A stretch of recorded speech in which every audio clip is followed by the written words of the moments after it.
Subscribe करें और bell दबाएं ताकि कोई खबर रह न जाए।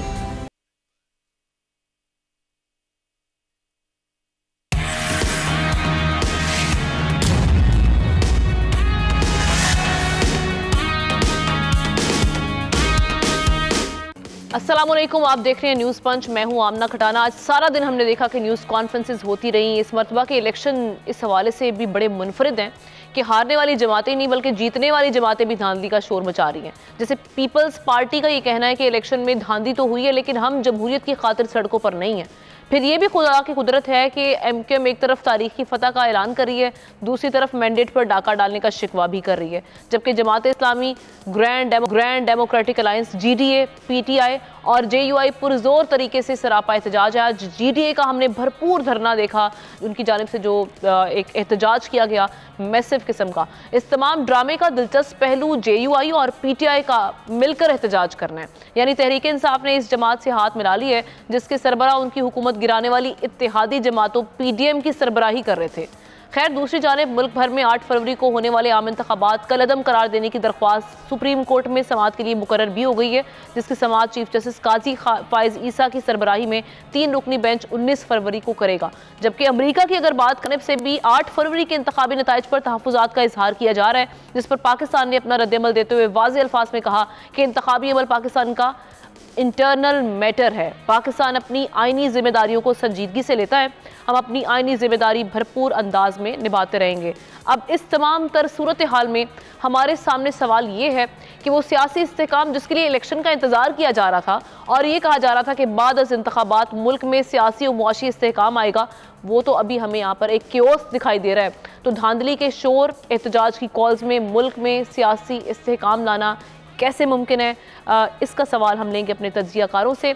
और मैं पैनलिस्ट का तारुफ करवा देती हूँ। नज़ीर लगारी साहब हमारे साथ कराची स्टूडियोज़ में मौजूद हैं, एहतशामुल हक साहब इस्लामाबाद स्टूडियो से हमें ज्वाइन कर रहे हैं, ज़ाहिर शाह शराजी साहब हमें पेशावर से ज्वाइन करेंगे वीडियो लिंक के ज़रिए, शहजादा जुल्फ़िकार कोयटा से वीडियो लिंक के ज़रिए हमारे साथ हैं।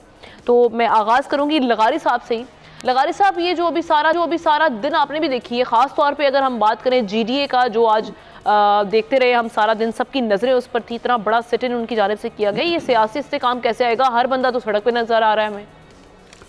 बात ये है कि इलेक्शन के अंदर मेरा हमेशा ये माजी के तमाम इंतखाबात के बारे में दावा रहा है कि वो मैनेज किए जाते रहे, इंजीनियर किए जाते रहे, रिग किए जाते रहे, और मेरा दावा इन इंतखाबात के बारे में भी कोई मुख्तलिफ नहीं है। और हम इंतखाबात के रोज़ तो ये देखते रहे कि बहुत शफाफियत से पोलिंग हुई, लेकिन पोलिंग के बाद नताइज की ताख़ीर जो है उस पर सवालिया निशान रहा है। एक तो बात यह है। दूसरी बात यह है कि सब के सब दावा ये कर रहे हैं कि 45 हमारे पास है, और 45 मुख्तलिफ लोगों के पास मुख्तलिफ है। एक ही पोलिंग स्टेशन का 45 फार्म किसी के पास कोई है, किसी के पास कोई है। और इस तरह से फार्म 47 के बारे में कि जो 45 में हार रहे हैं वो 47 में जीत रहे हैं, ये समझ में नहीं आ रहा है। तो इस तरह की सूरत हाल इलेक्शन में हुई है। अभी जो GDA का इजलास हुआ है वो मेरे लिए भी बहुत हैरान कुन था। क्राउड बहुत बड़ा था, जो हैदराबाद में हुआ है, एहतजाज किया है उन्होंने, और उनका एहतजाज बहुत पुरअमन था और क्राउड जमा हुआ था, और तकरीरें सारे लोगों की जो थी वो बहुत सुलझी हुई थी। और सबसे ज़्यादा अहम बात यह है कि पीर पगारा को वैसे तो सुना है, गुफ्तगू तो सुनी है, उनके साथ बातचीत भी रही है, लेकिन हमने पीर साहब पगारा को बोलते हुए, तकरीर करते हुए पहली दफ़ा सुना। आखिर में उन्होंने कहा कि तकरीर करना मुझे नहीं आता, लेकिन वो जम कर उन्होंने तकरीर की है और कोर चीज़ों के बर्बाद की है। और ख़ास तौर पर जो बात की है वो ये है कि सारे इलेक्शन में हिस्सा लेने वाले जो एहतजाज कर रहे हैं, और हम भी एहतजाज कर रहे हैं, उनका ये भी कहना था कि जो लोग इलेक्शन मैनेज करते हैं कम से कम उन्हें अब तो सीख लेना चाहिए, उन्हें तो पता चल जाना चाहिए कि हालात कैसे हैं। हम भी यही कहते रहे, जब आप गमलों में फूल उगाते हैं, जब आप पनीरियाँ लगाते हैं और सियासी अमल में इस तरह की जो है वो अपने अपने लाडलों को बार बार बदलते रहते हैं, तो इससे आपके जो हैं वो नताइज ठीक नहीं रहते, आप उससे मकासद हासिल नहीं कर पाते हैं। तो आप सामने हैं, हमारे जो कुछ भी है हमारे सामने। ठीक है, तो शहजादा जुल्फ़िकार साहब, हम जिस तरह से देख रहे हैं इंतखाबात की शफाफियत को लेकर तमाम पार्टीज इस वक्त हमें दिखाई दे रही हैं बात करते हुए, एहतजाज करते हुए, तो अभी ये क्या सिलसिला है? इस तरह तो हम पॉलिटिकल स्टेबिलिटी जिसकी वजह से हमारा जो एक मुआशी इस्तेहकाम भी जुड़ा हुआ है वो तो अभी मुमकिन नज़र नहीं आएगा फिर हमें इस तरह से। देखिए, इस वक्त स्टार्ट ही बहुत गलत हुआ है। अगर इस इलेक्शन को देखें, अक्सर इलेक्शन में ये हो जाता था, लोग धांधली का इल्ज़ाम भी लगाते थे, और उसके बाद 2018 में देखें जो पीडीएम में शामिल जितनी जमातें थीं वो सब धांधली का वो कहते थे और कहते थे कि जीआरटीएस बिठा दिया।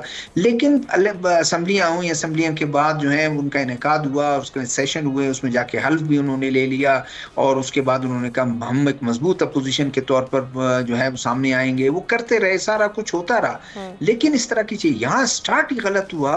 तादाद उन लोगों की बहुत ज्यादा है जो इलेक्शन में धांधली का, यानी ये नून लीग को कहें वो उसको भी शिकायत है, पीपल्स पार्टी को भी शिकायत है, पीटीआई बैक जो लोग हैं उनको भी शिकायत है, जेयूआई तो मौलाना तो बिल्कुल ही जो है वो ट्रैक से ऐसे लगते हैं कि बिल्कुल ही वो एक बिल्कुल हट गए हैं, वो उनको है। छोटी मोटी जमातें जितनी रीजनल सबको है शिकायत। तो स्टार्ट मुझे बहुत ही एक गंभीर लग रहा है। हो जाएगी, हुकूमत भी बन जाएगी, उसके बाद बहुत ज्यादा शोर शराबा होगा असेंबली में, लेकिन आगे शायद ये जो सिस्टम बन जाएगा पॉलिटिकल सिस्टम, ये पॉलिटिकल सिस्टम शायद उसका बहुत कमजोर होने की वजह से आगे चल ना सके, और ये ना हो कि हम फिर दोबारा साल के बाद, 6 माह के बाद, 1.5 साल के बाद फिर हम दोबारा इलेक्शन की तरफ हमें जाना पड़े, या इलेक्शन से हट कर कहीं इमरजेंसी लग जाए और कुछ अरसे के लिए ये चीज़ें हो जाए। तो बहुत ज़्यादा मेरे ख्याल में तमाम पॉलिटिकल पार्टीज को मैच्योरिटी का मुजाहरा करना चाहिए। अब हो गया, अब जिसकी सीटें जिनकी सीटें आई हैं वो भी तो चले पार्लियामेंट में आ जाएं, और उसके बाद इस जिद को छोड़ दें कि जनाब हमने अब हमारी तो 200 सीटें थी, हमें तो इस तरह वो किए। तो ये थोड़ा सारा मेरे ख्याल में ठीक नहीं है। और जो आपने बात की बहुत अहम है। इस वक्त देखें, हमारी मईशत बहुत मजबूत होती तो हम अफोर्ड कर लेते फौरी तौर पर जो है। आपने देखा कि उसमें कोर्ट में भी लोग चले गए हैं कि दोबारा से इलेक्शन जो है रुकवा कर दोबारा इस सिस्टम को खत्म करके दोबारा री इलेक्शन जो है वो उसकी तरफ जाया जाए। ये भी एक वो है, और कोर्ट ने देख लिया कि क्या है एडमिसिबिलिटी पर, तो उसको एक्सेप्ट कर दिया। अब क्या आर्गुमेंट देते हैं, क्या सबूत पेश किए करते हैं, किन चीजों पे जाते हैं। हमारे मईशत बहुत कमजोर है, मईशत के लिए तमाम पॉलिटिकल पार्टी इतने अरब लगा के हमने इलेक्शन करवाया और उसके बाद फिर दोबारा समाअत के लिए मामला मुकर्रर हो चुका है, यानी री इलेक्शन की जानिब। एहतशाम साहब, ये गिवन द सर्कमस्टांसेस आप क्या देख रहे हैं, वेयर आर वी हेडिंग? अच्छा सवाल है। देखें, हम ना इस वक्त तो जिस तरह सब हम लोग कह रहे हैं कि हारने वाले भी और जीतने वाले भी सारे गिला शिकवा कर रहे हैं कि हम कैसे हार गए, लेकिन इसमें सबसे ज़्यादा जो अजीबोगरीब, दिलचस्प और हैरतनाक बात है वो ये है कि मौलाना फजल रहमान साहब जो हारे हैं, जो उनके ख़ास इलाके थे, मसलन DI खान, बन्नू, टांक, उसके बाद साउथ एंड नॉर्थ वजिस्तान, यहाँ से जिस अंदाज से वो हारे हैं वो कभी भी पहले नहीं हारे, बिल्कुल साफ़ हो गए। पशीन से जाके उन्हें एक सीट मिली है जो आज नोटिफिकेशन फाइनल हुआ है। हमेशा 12 के करीब 11-12 नेशनल असम्बली की आमना उनकी सीटें होती थी, अब तकरीबन 3 और 4 रह गई। दूसरी हैरतनाक बात सुन के आप शायद आपके जहन में हो या आपको पता हो, आई एम श्योर बाकी लोग भी जानते होंगे या नहीं जानते, तो बड़ी हैरत वाली बात कि मौलाना फजल रहमान आमना सारे के सारे उनके कैंडिडेट किन से हारे हैं, वो PTI से हारे हैं। कोई ऐसा बंदा नहीं है कि हम कहें कि जी पीपल्स पार्टी से या PMLN से वो हारे हैं। वो लिहाजा उन्हीं के साथ मिल के वो एहतजाज करने जा रहे हैं, मतलब जिनके अगेंस्ट वो इलेक्शन हारे हैं उनके साथ मिल के वो कह रहे हैं हम तहरीक चलाएंगे, ये करेंगे, वो करेंगे। अब सवाल सब लोग यही पूछ रहे हैं, सारी दुनिया, इंटरनेशनल मीडिया भी सवाल पूछ रहा है। बाय द वे मैं एक बात क्लियर कर दूँ, हम ना ये जो हम बार बार दिखाते हैं ना अमेरिका का, कभी स्टेट डिपार्टमेंट का स्पोक्समैन बात कर रहा होता है, कभी वाइट हाउस का, मैं वहाँ बड़ी दफ़ा गया हूँ और मैंने उनकी ब्रीफिंग बहुत दफ़ा अटेंड की है। नॉर्मली वो इन चीज़ों में पढ़ते ही नहीं है। होता पता है क्या, वहाँ पे इंडियंस बैठे होते हैं ना सहाफ़ी, वो रोज़ाना की बुनियाद पे वो सवाल करते हैं, उनको कोई ना कोई जवाब देना पड़ता है। वो घुमा फिरा के स्टेट डिपार्टमेंट कभी कहता है जी ठीक है उनका ज़ाती मसला है, कभी इसी तरह वाइट हाउस वाले कह देते हैं कि जी ठीक है हम कोशिश करेंगे चीज़ें मैनेज हो जाए। मतलब उनका ऑफिशियल कंसर्न जिस तरह आना चाहिए बायलैटरल लेवल पे नहीं आता। वो सवालों के जवाब होते हैं, वो इंडियन सवाल करते हैं, उनके जवाब में उनको कुछ ना कुछ कहना पड़ता है। यही पाकिस्तानी जर्नलिस्ट भी वहाँ मोदी के बारे में सवाल करते हैं, उनको जवाब देना पड़ता है। अब आ जाए वापस पाकिस्तान में कि इसका हल क्या है। देखिए, जिस तरह भी बताया गया, पिटीशन एक एक्सेप्ट होगी है, 19 तारीख को लगेगी दोबारा इलेक्शन के बारे में, री इलेक्शन के बारे में। जिस दिन पहले दिन से हम बात कर रहे थे कि जी रन ऑफ इलेक्शन या री इलेक्शन किस तरह होगा, क्या होगा। चले, रन ऑफ इलेक्शन में तो और सूरत हाल बनती है, री इलेक्शन तो यह है कि जी कोई माने ही ना तो फिर सारी पार्टियाँ माने, और खुदा ना खास्ता जिस तरह GDA ने इतना भरपूर एहतजाज किया है मैंने तारीख में नहीं देखा। अब देखें 4 दिन से आपकी नेशनल हाईवे बंद है, सिंध और बलोचिस्तान में बड़ा खौफनाक किस्म के आप देख लें रुकावटें खड़ी हैं, सड़कें जैम हैं। अब इसका कहीं ना कहीं तो किसी को हल ढूंढना पड़ेगा। आखिरी बात आमना, देखें सियासत में कहते हैं रेलेवेंस बड़ी इंपॉर्टेंट होती है, आप रेलेवेंट रहते कि नहीं रहते। अब मौलाना फजल रहमान साहब का दुख है कि वो रेलेवेंट नहीं है। अब उनके लोग करवी कह रहे हैं कि जी उनको वादा किया गया था कि इस दफ़ा 2 सूबे आपको देंगे, वो कहते हैं एक भी नहीं दिया गया। तो सियासत में सारे गिव एंड टेक की तो बात कर रहे होते हैं, लेकिन रेलेवेंस ना रहे तो परेशानी होती है। सदर के भी, मेरा ख्याल है सारी सियासी जमातों को ओहदे के भी तो ख्वाहां थे ना, वो भी एक कंसर्न अपनी जगह पर मौजूद है। बिल्कुल आप ठीक कह रहे हैं, ख्वाहां थे। आपको याद होगा आमना के सर, टाइम हमारे पास थोड़ा कम है, अगले पैनलिस्ट की जानिब जाना है। एम्बेसडर से मुलाकात की थी जी। हाँ जी, बस एक जुमला कह दूं, वहाँ उन्होंने अमेरिकन एम्बेसडर से कहा था कि भी आप हमें भी देख लें, मुझे भी प्राइम मिनिस्टर। बिल्कुल ठीक है, एग्जैक्टली, ये ऑन रिकॉर्ड बात मौजूद है। जाहिर शाह शराजी साहब, अभी सियासी इस्तेहकाम आपको नजर आ रहा है सारे सिचुएशन में जो कुछ हो रहा है अभी? देखिए, हम ये इतने दिनों से एक ही बात कर रहे हैं कि ये गलत हुआ, ये ठीक हुआ, किसके साथ धांधली हुई, किसके साथ ना हुई, लेकिन सिस्टम के ऊपर जो ट्रस्ट है ना, सबसे जो बड़ा चैलेंज पाकिस्तान को दरपेश है और पाकिस्तान की डेमोक्रेसी को दरपेश है, वो आपके सिस्टम के ऊपर आपका ट्रस्ट है। आपके तमाम इदारों के ऊपर एतबार खत्म हो गया और मेरे ख्याल में ये सबसे बड़ा चैलेंज इस वक्त है, इकोनॉमी से ज्यादा भी। क्योंकि अगर आप फिर इलेक्शन करेंगे तो यही हाल होगा। अब देखना ये है कि इस वक्त तो बार बार हम बात कर रहे हैं कि जमातें प्रोटेस्ट क्यों करें। कल तहरीक इंसाफ में भी पूरे सूबे में 2 बजे की कॉल दी है कि हम प्रोटेस्ट करेंगे पेशावर के अंदर और बाकी जो मुख्तलिफ इलाके हैं। मौलाना फजल रहमान की बात हम कर रहे हैं, मौलाना फजल रहमान ने बड़ी टेक्निकल एक मूव की है। उसकी वजह यह है कि बहुत लोग कह रहे हैं कि शायद ये अननेचुरल लाइंस है, लेकिन मौलाना साहब को अपनी फ्यूचर की सियासत भी देखनी है और अगर जो वादे वाकई उनके साथ किए गए थे, जैसे बकौल उनके इंटरव्यूज के और बाकी उनके करीबी साथियों के, तो बलूचिस्तान की गवर्नमेंट होगी, सेंटर के अंदर उनको काफी स्पेस दिया जाएगा और यही वादे मेरे ख्याल में नून लीग के साथ भी किए गए। तो सबकी चीखों पुकार की बड़ी वजह ये है कि एक हम बार बार एक बात जरूर आप माने, देखें तो पीटीआई से इत्तेहाद से उन्हें कुछ हासिल वसूल भी हो गया नहीं। एक मैं बात करना चाह रहा हूँ ये है कि हम बार बार एक चीज करते रहे कि फर्स्ट टाइम वोट देने वाला यंगस्टर है ना, उसने इन तमाम पॉलिटिकल पार्टीज के सारे स्ट्रक्चर को बिठा दिए, क्योंकि ये वो जमातें हैं जो कि एक पेट्रियार्कल टाइप की सोसाइटी के अंदर अपना एक डिक्टेटरशिप जो है वो मेंटेन की अपनी पार्टीज के अंदर। तो ये आज तो पाकिस्तान की सतह पे हुआ और पाकिस्तान सिस्टम के खिलाफ नौजवान नस्ल ने वोट दिया। ये क्यों हम नहीं मानते? ये एक बड़ी हकीकत है, इसको एडमिट करना चाहिए। अब ये रो दो क्यों रहे कि हम नहीं गए, क्या इन्होंने ठेका लिया हुआ कि यही लोग तमाम असेंबलीज के अंदर बैठेंगे? जरूरी तो नहीं है ना, आप यंगस्टर्स को मौका दें, नए लोगों को आने दें। और जो निजाम ये बनाना चाहते हैं वो क्या, कौन सा निजाम है कि ये लोग हुकूमत में होंगे तो पाकिस्तान चलेगा? देखिए, इंटरनेशनल कम्युनिटी अगर डाउट रखती है या नहीं रखती, लेकिन आपका सिस्टम मुकम्मल एक्सपोज हो गया है, आपके सिस्टम के ऊपर लोगों का ट्रस्ट खत्म हो गया है, आपकी कौम का ट्रस्ट खत्म हो गया। तो ये ट्रस्ट कौन बिल्डअप करेगा? कौन आएगा कि आप कहेंगे जी आजाद इंतखाबात कराएं, ट्रांसपेरेंट कराएं, दोबारा भी अगर होते हैं और ये हालात रहते हैं तो कौन ट्रस्ट करेगा? तो आप कौन सा सिस्टम देना चाहते हैं? सबसे इंपॉर्टेंट चीज ये कि ट्रस्ट को दोबारा से रिस्टोर करने की जरूरत है। सिस्टम पर जो हम देख रहे हैं कि एक ट्रस्ट डेफिसिट पाया जा रहा है, जिसकी वजह से पॉलिटिकल स्टेबिलिटी भी मुल्क में हमें अभी तक दिखाई नहीं दे रही। और अल्लाह करे आगे जाके ये मामला ठीक हो जाए, बेहतर हो जाए। जिस तरह से हम नाजरीन मौलाना फजल रहमान साहब की अब बात कर रहे हैं, JUI के सरबराह हैं और साबिका इत्तेहादियों से नाराज़गी और इंतखाबात में शिकस्त के बाद एक इंटरव्यू में उन्होंने इंकशाफ किया, एक नया ही पेंडोरा बॉक्स खुल गया कि उन्होंने ये कहा कि मैं बानी PTI के खिलाफ तहरीक अदम एतमाद के हक में नहीं था। पीपल्स पार्टी और नून लीग को बिठाकर कहा गया कि वज़ीर आज़म के खिलाफ तहरीक अदम एतमाद लानी है। यही नहीं, उन्होंने आइंदा हुकूमत में अपोजिशन में बैठने का भी ऐलान कर दिया, बल्कि दावत भी दी मियां नवाज शरीफ साहब को। अब सोचने वाली बात यहाँ पर यह है कि मनपसंद नताइज ना आने पर मुल्क के इदारों के खिलाफ बयान देना, क्या मौलाना फजल रहमान साहब जो एक सीनियर सियासतदान है वो उनको जेब देता है इस सारी सूरत हाल में? और इस तमाम सूरत हाल में सवाल ये भी है कि JUI की पार्लिमानी सियासत से मुमकिन दस्तबरदारी की धमकी और मौलाना फजल रहमान के गुस्से की बेसिकली वजह क्या है? एहतशाम साहब से मैं इसका आगाज़ करूँगी। जी एहतशाम साहब। देखिए हम ना ये माजरत के साथ लगारी साहब भी इस पर डेफिनेटली जानते होंगे, पाकिस्तानी सियासी तारीख को मुझसे बहुत ज़्यादा वो जानते हैं।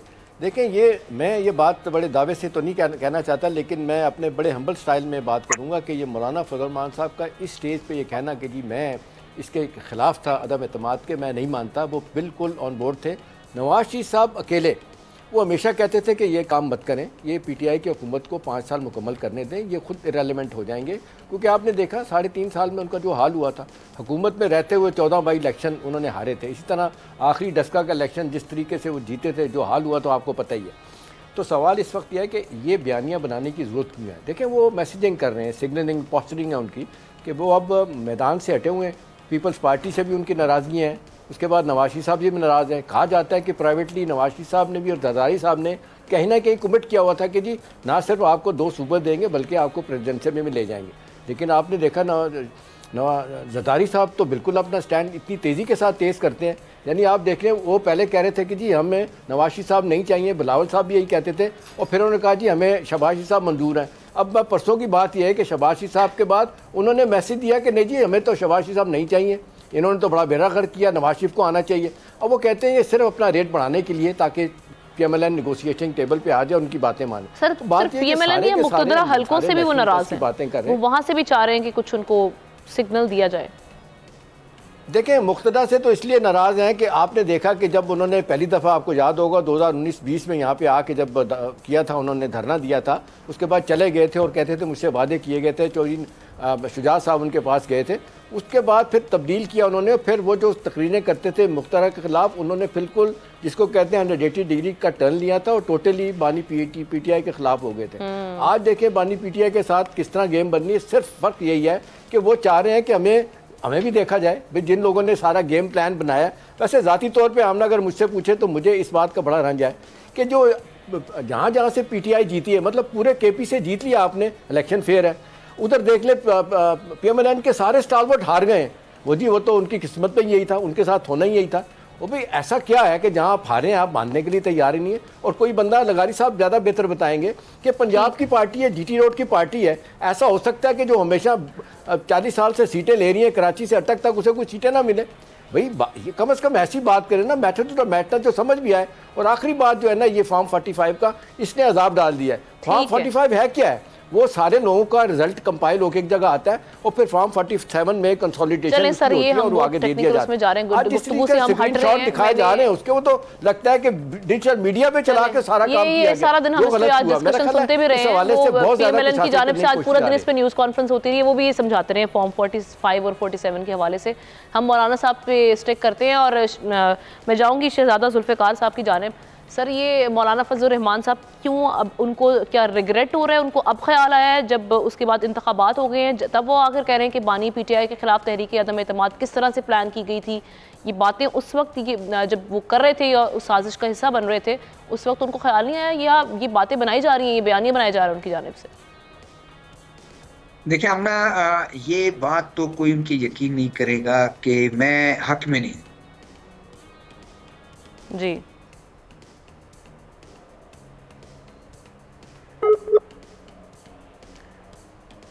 आई गेस इशू हुआ है और मैं यहीं से डिस्कशन लगारी साहब की जानिब लेकर चलती हूँ। लगारी साहब, यही सवाल जो जुल्फ़िकार साहब से मैंने पूछा, ये क्या हो रहा है? मौलाना साहब को क्या हुआ अचानक से? मौलाना साहब को उन्होंने तो दावत दी है मुस्लिम लीग नून को भी कि वो भी अपोजिशन में आ जाए, और पीटीआई के साथ वो जाकर बैठ गए हैं और जमात इस्लामी के साथ भी बैठ जाएंगे। असल में नाराज़गी उनकी पाकिस्तान पीपल्स पार्टी के साथ है। अच्छा, तो लग रहा है ना, क्योंकि और किसी का नाम तो नहीं ले रहे ना, सबको कह रहे हैं आ जाओ। और पीपल्स पार्टी के बारे में उनका वो उन्होंने कोई ख़ास जुमला उनके बारे में नहीं कहा है कि वो आ जाएं, हमारे साथ आए, नहीं है। उनसे नाराज़गी की वजह नहीं, वो मैं बताता हूँ।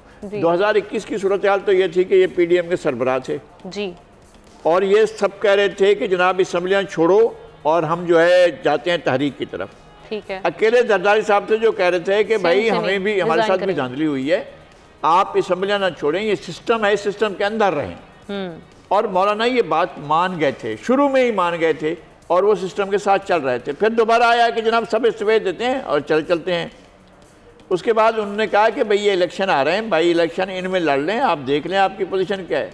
मालूम हुआ कि इलेक्शन में इनमें जितने भी इलेक्शन हुए 16-17 हुए उनमें सारे के सारे इलेक्शन जीत गए ये 10 का समय। फिर उन्होंने कहा भाई सेनेट आ रहा है, सेनेट का कम से कम यहाँ तो फैसला कर लो। सेनेट में आए, सेनेट में भी जीत गए, बल्कि सेनेट में तो पीटीआई और मुस्लिम लीग नून ने एक दूसरे के साथ इत्तेहाद करके यानी बाकायदा डील करके किया है कि आप सीटें की तकसीम जो हुई दोनों पार्टियों ने, मुस्लिम लीग ने और पीटीआई ने एक साथ सीटों की डील की और अपनी अपनी सीटें जो हैं वो खरी कर लीं और उसमें उनकी डील हो गई। मौलाना का तो उसमें हिस्सा नहीं था, पीपल्स पार्टी का भी हिस्सा नहीं था पंजाब की हद तक। अब मौलाना कहाँ से, यानी सिंध में कौन सा ऐसा हल्का है जो मौलाना कहें कि ये हल्का मेरा है और उस पर पीपल्स पार्टी ने या किसी और जमात ने कब्जा कर लिया है सर, और हम गुजारिश करेंगे कि वो हल्का खाली कर दिया जाए ताकि मौलाना वहाँ बाई इलेक्शन। ठीक है लगारी साहब, माजरत के साथ हम एक ब्रेक की जाने बढ़ने, फिर आपसे ही इस हवाले से बात करेंगे, कंटिन्यू करेंगे। स्टे विद अस।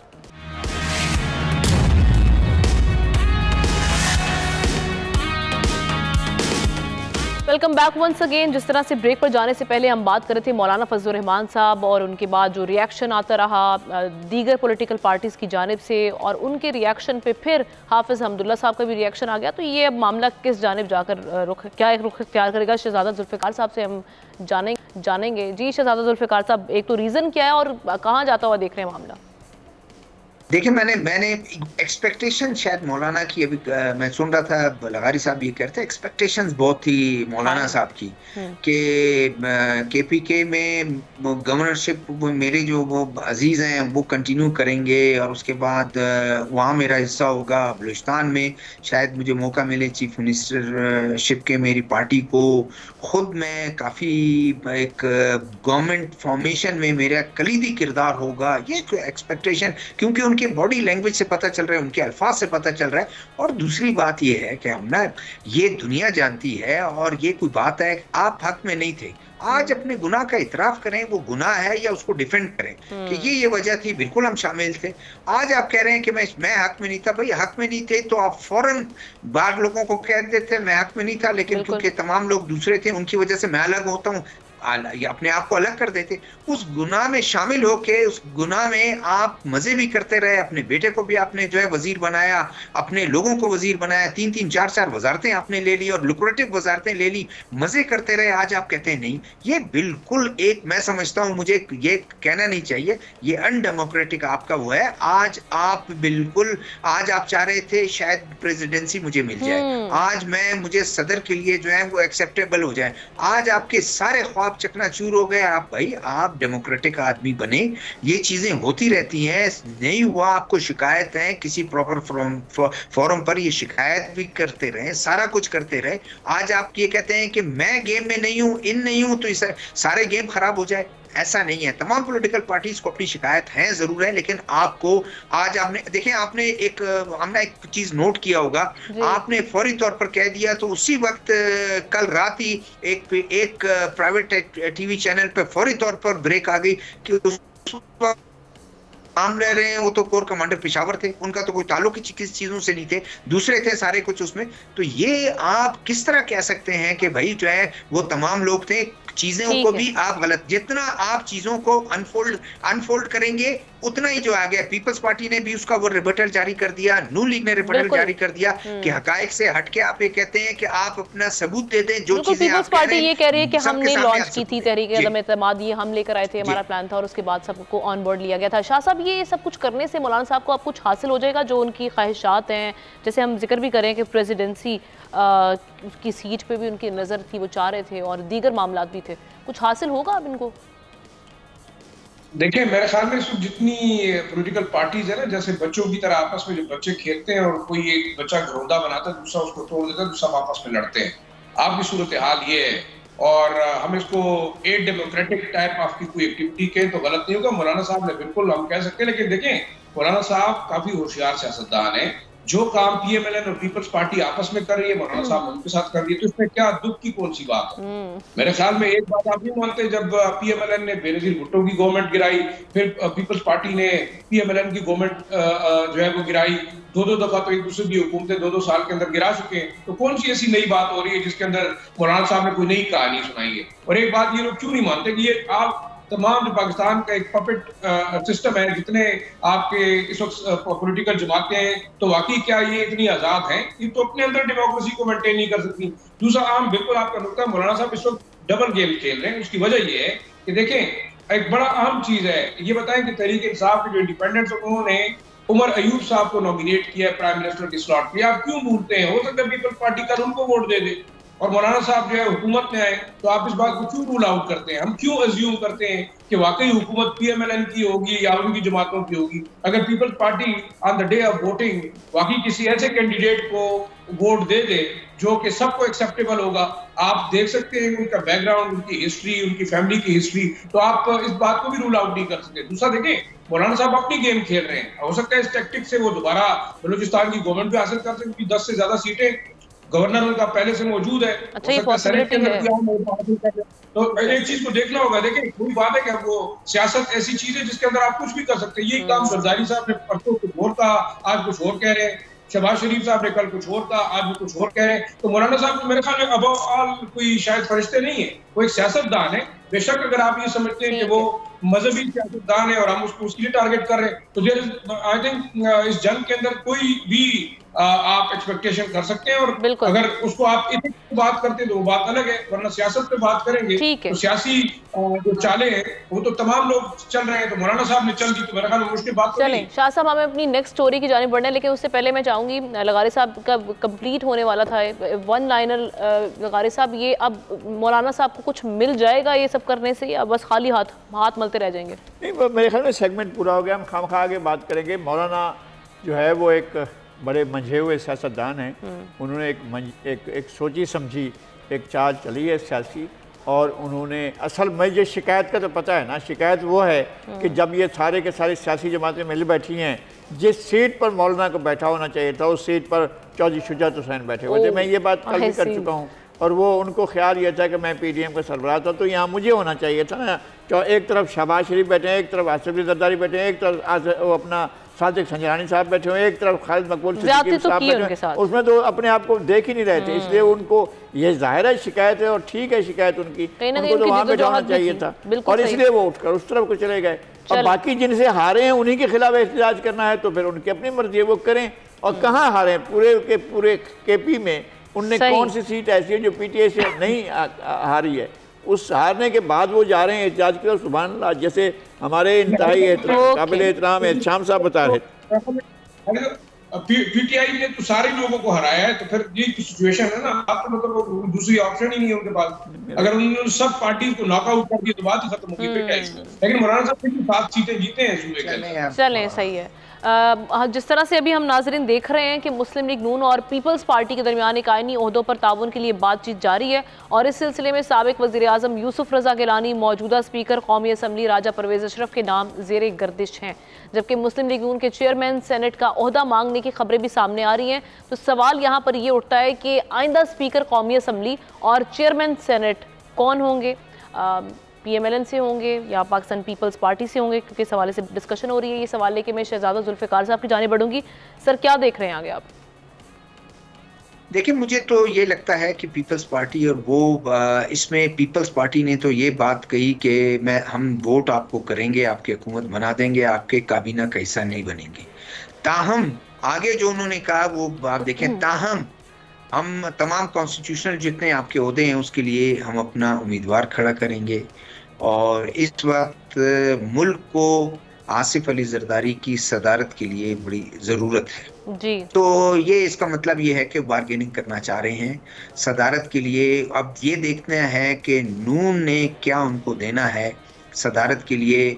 वो अगर आसिफ अली जरदारी साहब को सपोर्ट करते हैं तो चेयरमैन सेनेट जो है वो अपने पास रखते हैं, कौमी असम्बली उनको देना पड़ेगा, डिप्टी स्पीकर डिप्टी चेयरमैन है, गवर्नेंस का एक वो है, और साथ में बलूचिस्तान में उन्होंने क्या करना है ये उन्होंने देखना है कि बलूचिस्तान में क्या है। बलूचिस्तान में जाहिर है इस वक्त 11 सीटें हैं पीपल्स पार्टी की, और दूसरे नंबर पर आपके हैं नून लीग 10 सीटों के साथ। 5 आज़ाद हैं, 6 आज़ाद हैं, एक शायद ना हो, 5 आज़ाद शामिल हो जाएं, और 5 आज़ाद जब शामिल हो जाएंगे तो इनकी तादाद बढ़ जाएगी। अगर तो नून लीग यहाँ अपने पास चीफ सीएमशिप रखेगी तो उनको अकोमोडेट करना पड़ेगा वहां पर, और अगर वहां ज्यादा अकोमोडेट हो जाएंगे, नून लीग ज्यादा हो जाएंगे, तो फिर वो पीपल्स पार्टी को यहाँ मौका देंगे कि वो उस गवर्नमेंट में शामिल हो जाएंगे। कल इनके पार्लिमानी लीडर, नून लीग के जो पार्लिमानी लीडर हैं जाम कमाल साहब, उन्होंने कल कहा कि हुकूमत साजी में जो है अपना हमने काम शुरू कर दिया है। एहतशाम साहब, ये जिस तरह से शहजादा जुल्फिकार साहब भी बात कर रहे थे कि ये गिव एंड टेक वाली मामला है, निगोशिएट पहले पीपल्स पार्टी ने कर लिया हुआ है, तो चांसेस यही है कि पीपल्स पार्टी के आएंगे। एक लाइनर इनकी प्रेस कॉन्फ्रेंस में अगर आमना हो जाए, कल तक तो बेदार नहीं हुई थी जमात इस्लामी, कल तक तो आपने देखा था उन्होंने मना कर दिया था कि आपके साथ पीटीआई के साथ इत्तेहाद नहीं हो सकता, और वो आज इत्तेहाद करने के लिए तैयार है। दूसरा, जिस तरीके से अमीर जमात इस्लामी ने रिज़ाइन किया था, उससे तो बड़ा वाज़ेह तौर पर लग रहा था कि अपनी शिकस्त तस्लीम की है, जिस तरह जहांगीर तरीन ने तस्लीम की और साइड पे हो गए। बहरहाल ये सियासत है, डे टू डे बुनियादों पर आप अपने मौक़िफ़ पे डटते हैं और कुछ ना कुछ हासिल करते हैं। देखिए, अब आज स्पीकर और चेयरमैनशिप और सदर, मेरा ख्याल है इस वक्त जो बहुत ज़्यादा यहाँ इस्लामाबाद में बात हो रही है ना, वो बहुत स्ट्रांगली महसूस करते हैं अपने आसिफ जरदारी साहब के मुझे होना चाहिए ऐवान सदर में। लेकिन यहाँ पे बाकी लोग ये कह रहे हैं, नून वाले ये कह रहे हैं कि भाई 2008 में तो आपकी पार्टी आई थी जीत के, तो आप तो बन गए थे। अब ये नहीं हो सकता कि आप हमारे साथ ताउन भी ना करें, सारे आइनी ओहदे भी ले लें, वजारतें भी ना लें, और फिर आप दावा करें कि जी हमें सदारत दे दी जाए, और फिर सदारत उनको ये ख़तरा है, PMLN के लोग अंदर ये बताते हैं, उनको ख़तरा है आमना कि जब ये सदारती कुर्सी पे बैठ जाएंगे, अगर फ़र्ज़ करें जिस तरह बाकी पार्टियाँ नहीं बनती और PMLN अपने तौर पे इस ज़ईफ़ी की हालत में हुकूमत चलाती है, तो एक बहुत बड़ा उनके हाथ में टूल होगा जरदारी साहब को इनको स्क्रू करने के लिए, इनको अपनी बात मनवाने के लिए। लिहाजा यहाँ पे वो लगता है कि ये बात नहीं होगी। हाँ, ये बात है कि स्पीकरशिप पे जो इतलात आ रही हैं वो कह रहे हैं कि जी ठीक है, दोनों फैसला कर लें। ये अब अंदर झगड़ा शुरू हो गया है। राजा परवेज़ अशरफ भी रहे हैं स्पीकर, और आपने देखा प्राइम मिनिस्टर भी रहे हैं, और उससे यूसुफ रज़ा गिलानी भी रहे हैं। यूसुफ रज़ा गिलानी वो ज़्यादा समझते हैं कि मैंने 5 साल जेल काटी थी मुशर्रफ के ज़माने में, आपको याद होगा 500 उन्होंने नौकरियां दी थी, 5 साल जेल बड़ी दलेरी से काटी थी। वो अपना हक समझते हैं कि जी मुझे आना चाहिए। हमारे पास वक्त बहुत कम है, हम क्लोजिंग की जाने बढ़ाएं, लेकिन लगारी साहब का पहले मैं टेक लूंगी, उसके बाद ज़ाहिर शाह शराजी साहब का टेक लेके क्लोजिंग करेंगे। जी लगारी साहब, देखिए, मेरा ख्याल है कि अगर उर्दू की लड़ाई होगी तो हम आगे बढ़ नहीं सकेंगे। लड़ाई के बगैर इनको तय कर लिया जाए, और ये बिल्कुल ठीक है कि हुकूमत का अगर PMLN हुकूमत बनाती है तो उसको हुकूमत बनाने का इख्तियार दिया जाए, और इस कमिटमेंट के साथ दिया जाए कि मुस्तहकम हुकूमत के लिए उसका साथ दिया जाएगा। और अगर PTI हुकूमत बनाती है और PTI अपने साथ किसी को शामिल करती है, वो चाहे वो इनके साथ जिसके साथ भी अब आज कह रही है कि बात नहीं करेंगे, कल तक उनका यही मौक़िफ़ था कि हम नहीं बात करेंगे PMLN से। वक्त आता है फिर आपको बात भी करनी पड़ती है, हो सकता है कल आपको PMLN से बात करना पड़े, हो सकता है आपको PTI से बात करना पड़े, हो सकता है कि आप एक वसी तरह की हुकूमत की तरफ जाएं, तो फिर ये ओहदों की कोई अहमियत नहीं होगी, ये कोई भी हो सकते हैं। Peoples Party have been playing very smartly, सारे पावरफुल ओहदे अपने पास रखना चाह रही है। नहीं, उन ओहदों से कोई वो नहीं होगा। एक बात का तो आप यकीन रखें कि वो इससे जमहूरियत को डिरेल नहीं करेंगे, और ये कभी भी नहीं करेंगे कि जनाब हुकूमत गैर मुस्तहकम हो जाए। मेरा अपना यकीन ये है कि हुकूमत को गैर मुस्तहकम नहीं करेंगे, किसी भी ओहदे के ज़रिए से वो ऐसा नहीं करेंगे कि हुकूमत जो है वो अदम इस्तेहकाम का शिकार हो जाए और पाकिस्तान पटड़ी से उतर जाए। शायद मेरा ख्याल है कि गालिबन वो ऐसा नहीं करेंगे, यानी इस जानिब सूरत हाल नहीं जाएगी। शाह साहब, आपका इस पर क्या टेक है? चले, बड़ी मेहरबानी, आपने आखिरी दफा फिर मुझे मौका दे दिया है। अब मेरा टेक तो ये है, जैसे कि श्याम साहब ने कहा और लगारी साहब ने, मैं इत्तेफाक की करूंगा कि वाकई पीपल्स पार्टी स्टेबिलिटी चाहती है कि मुल्क के अंदर डेमोक्रेटिक प्रोसेस चले, और जरदारी साहब वाकई जो है वो इस वक्त हमारे सदर में अपने आप को देखना चाहते हैं। लेकिन अगर आपका पंजाब का जो वज़ीर आज़म होगा और सिंध का आपका सदर होगा, तो आप बलूचिस्तान और KP को जो है वो सेंटर के अंदर क्या देंगे, ये बड़ा इंपॉर्टेंट है। क्योंकि देखें, आप अगर वहदत की बात करते हैं, यूनिटी की बात करते हैं, तो बार बार ये दो सूबे जो है वो जरूर चीखो पुकार करते हैं कि जनाब आप छोटे सूबों को इग्नोर करते हैं। तो ये चीज हमें जहन में डालनी होगी। शायद छोटी सी बात है लेकिन बड़ी है इंपॉर्टेंट। दूसरा, जो बलूचिस्तान की बात आपने की कि बलूचिस्तान में पीपल्स पार्टी, मेरे ख्याल में सरवार भुट्टी साहब बड़े स्ट्रॉन्ग कैंडिडेट हैं, और मुख्तदर हल्के भी ये चाहते होंगे उनकी पास परफॉर्मेंस को देखते हुए कि वो वहाँ के वज़ीर आला बने। बाकी सदान साहब कुछ ज्यादा इसके ऊपर रोशनी डाल सकते हैं, लेकिन मेरे जराए उनका कहना यही है कि शायद वो एक पोटेंशियल कैंडिडेट हो, तो इसका मतलब है कि पीपल्स पार्टी जो है वो कोशिश करेगी कि बलूचिस्तान की गवर्नमेंट हासिल करे। सिंध की गवर्नमेंट वो वैसे भी उनके पास जाएगी। अब बलूचिस्तान के अंदर रह के वो अपना जो है वो जो भी रोल प्ले करते हैं, लेकिन बिल्कुल प्रेसिडेंट हाउस जो है ना वो इस वक्त प्रायोरिटी है, क्योंकि अगर बिलावल भुट्टो जरदारी को सपोर्ट नहीं किया जाता as a candidate for the prime minister, जैसे वो बन भी नहीं रहे। लेकिन आखिरी जो मेरे जहन में एक चीज है, आप ये देखिए अगर आज इतनी तेजी से हालात बदले, जमात इस्लामी फिर पीटीआई के साथ चली गई है, जेयूआई पीटीआई के साथ चली गई है, इसके अलावा मेरे ख्याल में वो जमात इस्लामी एहतजाज की हद तक साथ गई है ना। अभी तो वो मामला जो इत्तेहाद वाली बात है, जो बात हम कर रहे हैं वो है, सब लोग कह रहे हैं कि पाकिस्तान में डेमोक्रेटिक प्रोसेस चले, जमहूरियत चले, तो हो सकता है कोई ऐसा कैंडिडेट निकल आए for the slot of the prime minister जो कि हम तमाम लोग उसके ऊपर इत्तेफाक कर लें, जरदारी साहब भी कर लें, नवाज शरीफ साहब भी कर लें, और आपकी फिर बिल्कुल कुछ भी पॉसिबिलिटी है। अभी आने वाले दिनों में पिक्चर जो है वो वाजे होगी।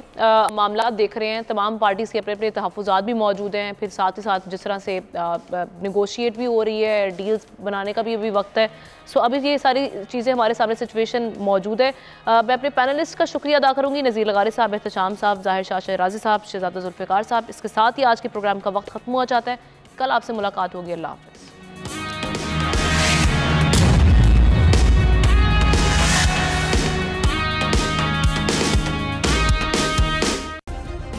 सब्सक्राइब करें और बेल दबाएं ताकि कोई खबर रह न जाए।